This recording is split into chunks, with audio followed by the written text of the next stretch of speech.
Module C4, l'assistance et le secours en milieu professionnel. Thématique C, l'individu, acteur de prévention dans son milieu professionnel. 3 points vont être abordés. L'organisation des secours et des moyens d'alerte en milieu professionnel.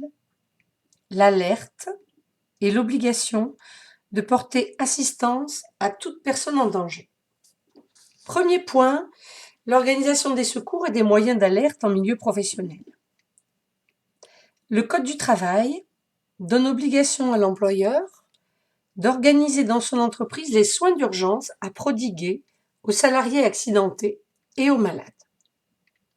L'organisation des secours dans l'entreprise passe par la mise en place d'un plan d'évacuation affiché dans les voies de circulation, un dispositif d'alerte efficace avec la rédaction de la procédure à tenir, la mise à disposition d'un matériel de premier secours adapté et accessible dans l'entreprise, la présence de sauveteurs secouristes du travail, les SST. Deuxième point, l'alerte. L'alerte consiste à transmettre les informations nécessaires et suffisantes pour la bonne réalisation des secours.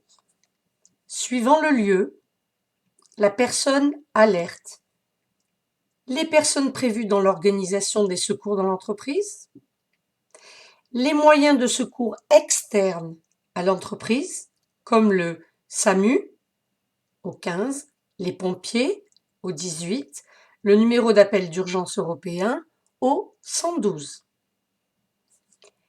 Les éléments du message d'alerte à transmettre sont l'identité de l'appelant, le numéro d'appel, le lieu de l'accident, adresse, atelier concerné, étage, etc.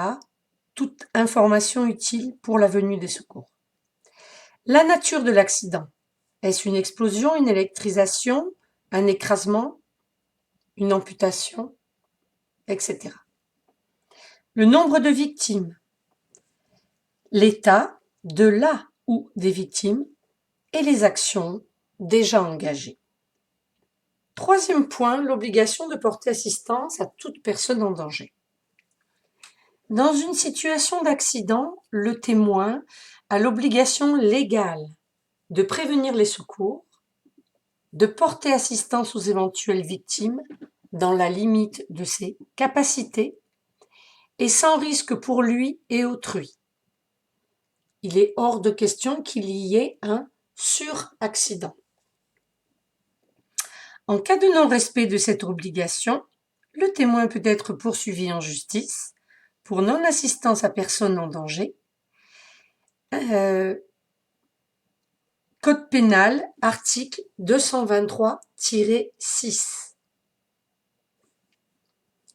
Les mots-clés abordés, le SAMU, qui est un acronyme du service d'aide médicale urgente, et un rappel dans la hiérarchie des textes, le code pénal, c'est l'ensemble des textes qui définissent les infractions, c'est-à-dire les violations au code pénal, à la loi pénale, et qui fixent les sanctions prévues pour ceux qui les commettent.